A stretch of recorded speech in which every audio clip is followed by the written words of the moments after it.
Miami 27, Notre Dame 21. The Irish fall short in their season opener tonight in a game that included a little too much Carson Beck and a couple of key mistakes by the Irish. Deep breaths, though, folks. Deep breaths now.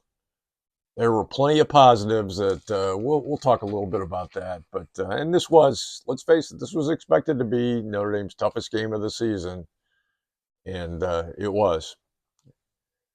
For Fighting Irish Preview and FightingIrishPreview.com. I'm Phil Houk, and this is That's a Wrap, brought to you by Notre Dame Federal Credit Union. Remember, where you bank does matter. Well, last season, Notre Dame led the nation with 33 takeaways. That was pretty critical to the big year that Notre Dame had. And tonight, they had 0. And they gave the ball away twice. Once on the Malachi Fields fumble on the second drive of the game, and then on kind of that ill-advised pass that C.J. Carr threw in the third quarter, and that resulted in a field goal for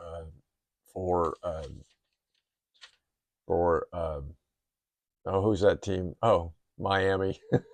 Yeah, I'm trying to forget already. Anyway, those turnovers were costly. Notre Dame didn't get any back. But after a scoreless first quarter, which was kind of back and forth, the Irish weren't doing a lot, but neither was Miami. It was 0-0, and then finally Miami, on the first play of the second quarter, they made it 7-0. Notre Dame finally got their own offense on track, and at the 5-minute mark of the second quarter, C.J. Carr with that mad scramble starting at the 7-yard line, and he was all the way back to about 25 yards deep. Finally found Eli Raridon in the end zone for the touchdown, and it looked like we were going to go to halftime tied up 7-7.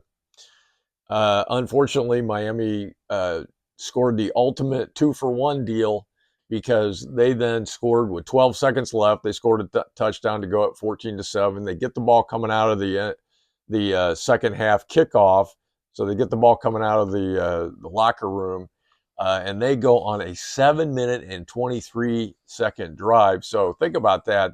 With their drive at the end of the first half and their drive at the start of the second half, they possessed the ball for 12 and a half straight minutes, with one tiny exception. That was the 12 seconds at the end of the first half where Notre Dame just took a knee.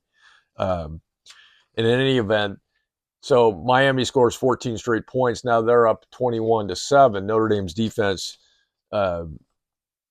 then stiffened from that point on. And at that point, Miami was just dominating practically every statistic, pushing 300 yards of total offense. Notre Dame was at about 150. Time of possession was way out of whack. But as I said, Notre Dame forced the three 3-and-outs, and C.J. Carr kind of got on track. Jordan Faison after a nice drive, catches a 1-yard touchdown pass. C.J. Carr then rushes for another and Noah Burnett hit a 39-yard field goal. And with 5 minutes and 32 seconds left in the game, it was all tied up. But then Miami put together their own drive after that. That was after the 3-and-outs consecutively by the Notre Dame defense.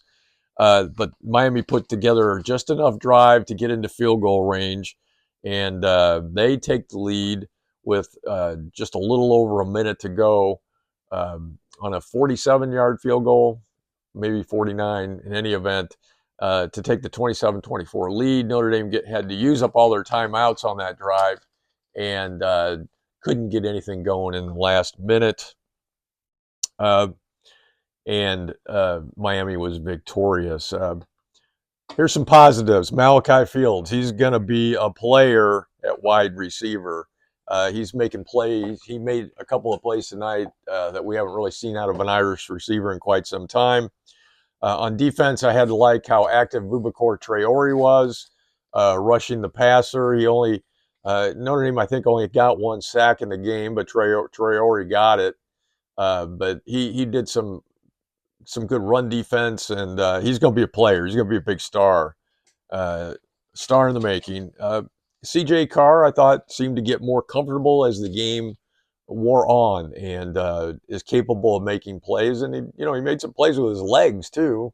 Uh, he seemed to keep bouncing back from some big hits. So I'm not sure how I feel about that. He's not quite the physical presence that Riley Leonard was, um, but he passed the ball pretty well and better as the game went on.